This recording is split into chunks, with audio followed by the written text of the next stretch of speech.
What is going on, everybody? Welcome back to round two of our mock draft 4.0. I ran round one that dropped on Monday. We're dropping this one on Thursday.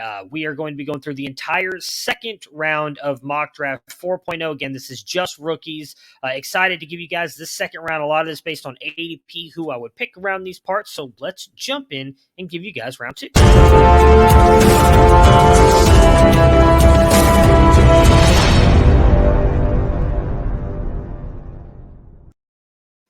Here is how round one shook out here for you guys. But before we jump into this, actually, if you guys wouldn't mind, hit that like button.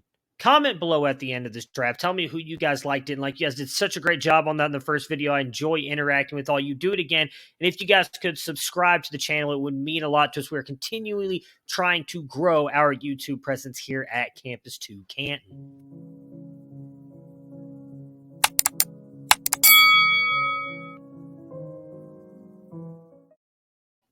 All right, now that that's all done with, all the plugins done, check out the website as well, campus2canton.com, $2.99 a month, $29.99 a year, done.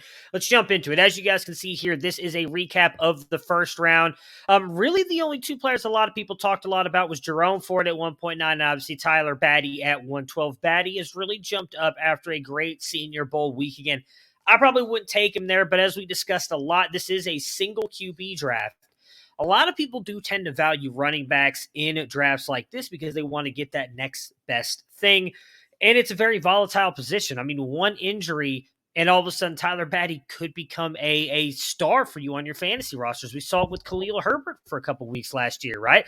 You know, David Montgomery gets hurt. Everybody's thinking it's going to be, I think it was Damian Williams, if I'm remembering correctly, there with the Bears, and it's Khalil Herbert who has a couple good games. It's a very volatile position. So a lot of people do tend to value running backs a little bit heavier than other positions. Definitely, probably myself would not take him at 112. There's a couple other players that I would. Those kind of the two that stood out. So let's jump in here. Second round, 2.1. There's a couple players I'd be eyeing here, a running back and two wide receivers, and they're all three about to go here. I won't lie. And the most intriguing one to me here, excuse me, is Wan'Dale Robinson out of Kentucky. I mean, he went and had just an huge season at Kentucky after realistically what was not a great start to his college career at Nebraska. Like, it was not a good run for him. He gets out, goes to Kentucky, and goes and pairs with Will Levis, who's a player not a lot of people thought was going to be very good at quarterback either. And the two of them combined to have a really good season. I mean, he shot his stock up. There was a lot of talk during the year that Will Levis was going to be a first-round quarterback when he decides to come out. The biggest thing I wonder about Wan'Dale is he's listed at 5'11", 185, and obviously there's a lot of pictures of him around the internet standing next to Nick Saban, who is like 5'9" at best, or 5'10", so I'm told. And they're practically the same size. So what is Wan'Dale actually going to come in at height and weight-wise? That'll be big for him at the combine, but he's a very good wide receiver, a dynamic offensive weapon, and can be used anywhere. He's a guy that I really like. Next up is a guy I'm very intrigued to dive more into, and that's Jahan Dotson out of Penn State. He's a wide receiver that I like. Does a good job creating separation, contested catch guy, great hands. But he pulled out of the Senior Bowl, and there's rumors that he was doing that to kind of control the narrative of how big he is or isn't. And I'm intrigued to see that because he plays above his size, in my opinion. I do think that he is a good wide receiver, but I thought he had a chance to really increase his stock being at the Senior Bowl. He's listed at 5'11", 184, and maybe this is another Wan'Dale situation where he's not quite as big as he's listed. Again, I felt like he played a bigger than that. Like, I honestly thought he was like 6'1", 6'2", and he's listed at 5'11". So I'm intrigued to see where he comes in at. Overall, though, still a very good wide receiver. Next up is a running back here, and he's a guy that I would have taken possibly even as early as 112. I do really like him. I'll be honest. I was wrong. I was wrong on this kid, and that's Kyron Williams. He had an amazing first year, and I was worried that he wouldn't be able to hold up this year because of his size. He is a smaller back, and when it started out this year, he was doing really good in the receiving game, but was kind of struggling running the ball. 5'9", 195, and everybody keeps saying, well, hey, he could be the next Austin Eckler. And I'm always afraid to put that kind of praise and comp on a player because there's only been one Austin Eckler. Like, we can say all we want that someone else can do that, but nobody else has been able to do it. Kyron might be able to, though, because he's a very physical player for his size, and he never really seems to get knocked back either. You watch him, some of the best plays, I'll tell you what, if you watch the All-22 for Notre Dame, you could run a highlight package alone on his pass blocking skills. He is not afraid to take on any linebacker, defensive ends, defensive linemen. Doesn't mean he always wins them, but by God, he is going to give you 100% effort on every single one of those pass blocks, and he is very good at it. He's a physical back, really good receiving back. Could I see him being something close to what Austin Eckler is in the NFL? Absolutely, but he's got to go to the right situation as well for that to happen. If he goes to a team that doesn't want to use him that way, then it doesn't matter if he's the next Austin Eckler or not, because he's not going to get used in the receiving game. I do think that's where most of his value is going to come from in the NFL, but he is a running back I think is going to be very good. He's a guy I'm willing to take a shot on, especially at this point in the draft. Getting into the mid here of the second round, 1 QB. This is probably where most people are going to start gravitating to QBs. There was a lot of guys right here on the board I was debating between. And I ended up going with Matt Corral. He's still my QB1 right now. Obviously was not at the Senior Bowl. He did not graduate, was not a senior, so he couldn't be there. But a lot of people were saying, due to the fact that he wasn't there, he might have moved up to QB1 just because he didn't show anything bad.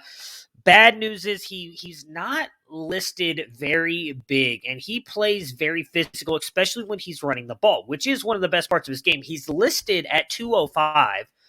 There's a lot of people who recently been saying that he was not that. He was playing at like 190. You'd like to see him be a little bit heavier, obviously, but we'll see if he ends up coming in on that. That's something we won't know until the combine. But overall, I think he's still the best quarterback in this class. Has a high ceiling and also, I think, a safe floor overall. All right, so that puts us up at 2.5, and I'm debating between a quarterback, couple running backs here. Ended up going with running back Tyler Algier out of BYU.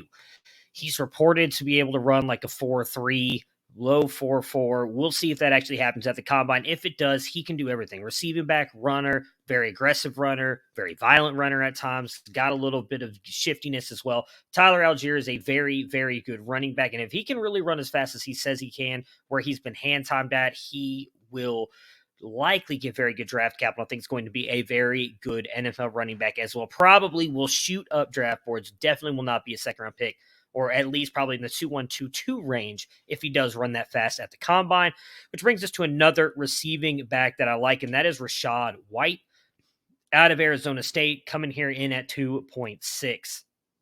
Big guy. He's also a very good running back as well, but more so of a receiving back. Very interested to see what happens with him as well. I would like to see what he runs at the combine, how he does in some of the drills. He's a guy that a lot of people really like in the fantasy community. Now, we've seen and heard NFL people value these guys differently than fantasy, and that is very true. But for the fantasy side of things, with his receiving skill set, I think that plays for a long time as well. Like, he's not a guy, he is an older prospect, was in JUCO before coming into college and now coming into the NFL as well. I do think he, at the end of the day, though, with his skill set receiving-wise, could last quite a while in the NFL. So he's a guy that I'd be willing to take here in the mid-second round. That puts us back towards some of the quarterbacks, and the guy that got a lot of hype for the week that he had in the Senior Bowl is Malik Willis out of Liberty. He has a very, very high ceiling, and I do like Malik Willis a lot, but I also think that he is still very raw.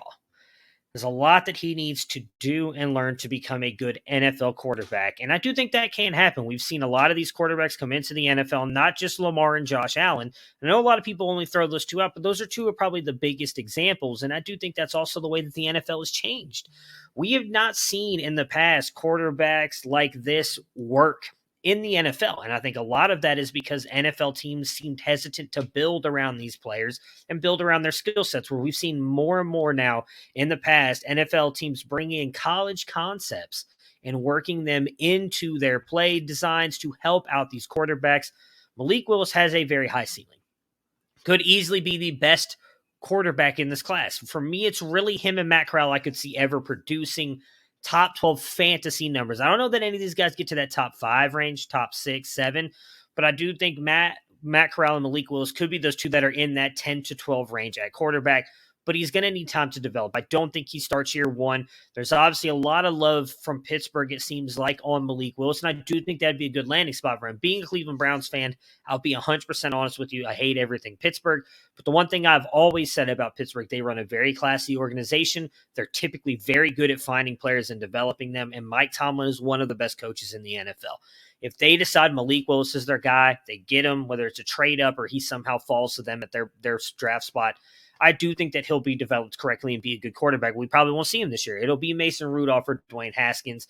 That is why I think a lot of these quarterbacks will fall into the mid-second round, because you're not going to get immediate production out of them. And a lot of people, especially in single QB leagues, probably already have your quarterback. Most of you probably have a top 12 quarterback as it is, or top 15. So you're not really stretching to get these quarterbacks. But Willis is a guy that I would be willing to take a bet on this late. Next up is another guy who had a huge week at the Senior Bowl and got a lot of pub and a lot of just draft stock moving upwards, and that is Dameon Pierce out of Florida. Very good back. I've talked about it. I think he's a first and second down back. We haven't really seen a lot of receiving work out of him. And again, it's not that I can't say that he can't do it, or Dameon Pierce, I'm sorry. It's not saying that he can't do that, because I don't know that he can or can't do that. We've seen sometimes in college that these kids are just not used that way in their systems. But he did, 17 and 19 catches over the past 2 years. That's actually fairly good for a college running back. Typically you see a little bit less than that, and you don't really get the 30s, 40s, 50s like we got out of Tyler Batty, we talked about in the first round.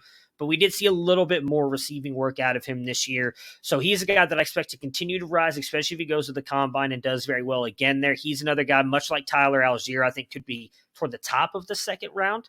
When it's all said and done, he's got to be willing to bet on right here. I don't see any way with the Senior Bowl week that he had, and the fact that he doesn't have a lot of carries on his legs either.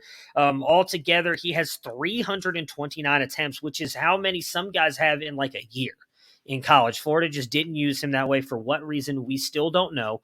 But I think because of that, he's going to be propped up quite highly and likely be a high-end second-round draft pick. That brings me to another quarterback here, a guy that I still believe in, Sam Howell out of North Carolina. I just finished grading him actually recently before this video is going to drop.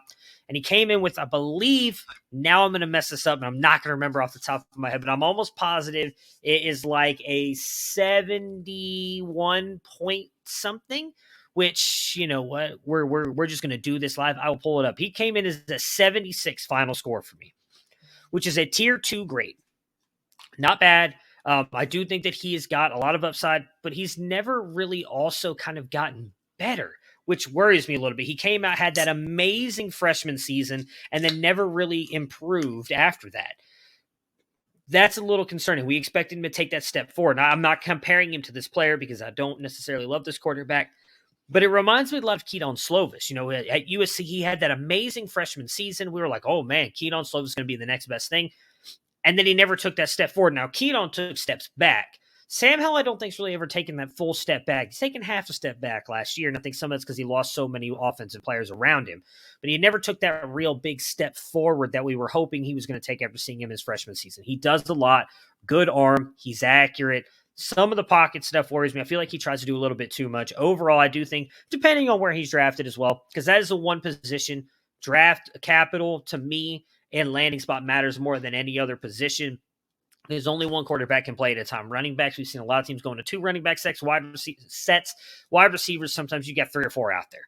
So I'm not worried about that on those guys' side. But the quarterback I am. I really want to see where Howell goes, but he's a guy that I still believe in. 210. This is where I think we'll see right around this range of the first tight end come off the board. And for me, that's Trey McBride. He's currently my tight end 1. Just going to be an offensive threat. Kid out of Colorado State. Really good. Again, same thing. Really good Senior Bowl. Really, his name is really kind of shooting up boards. And I do think he'll likely be one of the top tight ends off the board. It's hard for me personally to take tight ends here. I just think there's so many other good players in this draft. Isaiah Likely, Jeremy Ruckert, off the top of my head, those 2 alone. Jalen Weidermeyer, who's an early declarer, which is a big thing for tight ends as well.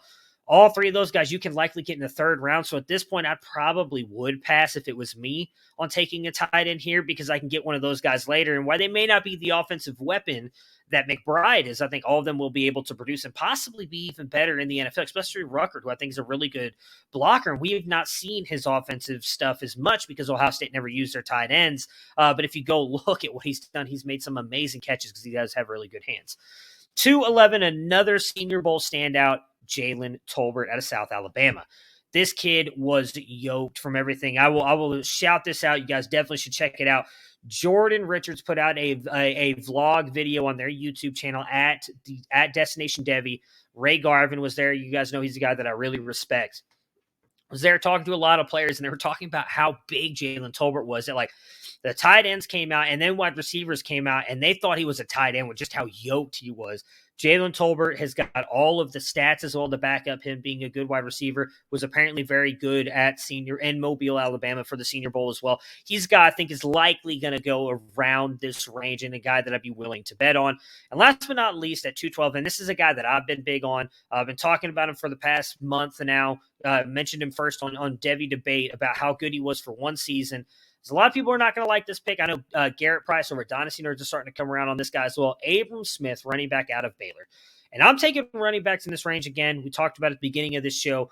The position is very volatile. One injury, and Abram Smith, depending on what team he could be the starter and could be very good. He is a very good running back. He's powerful, pretty good burst, pretty good speed, okay elusiveness. He's not the most elusive guy, but he is not afraid to run people over, and he is, I think, a very good running back, and he's not played running back that long. He played some time at linebacker. Now, he is technically, I believe, a 5-year player. He tore his ACL and then tore the same ACL, which some people will tell you that's not good, but he hasn't had any injury issues since then.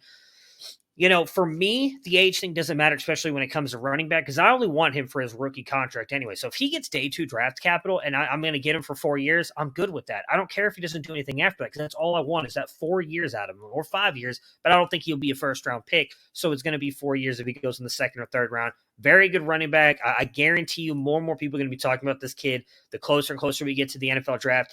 I would not be surprised if he is not a round 3 pick or early day 3. And I know some people don't care about day 3 for running back. I still do. Khalil Herbert went in the 6th or 7th round this year, and he ended up, again, being very good for a couple weeks.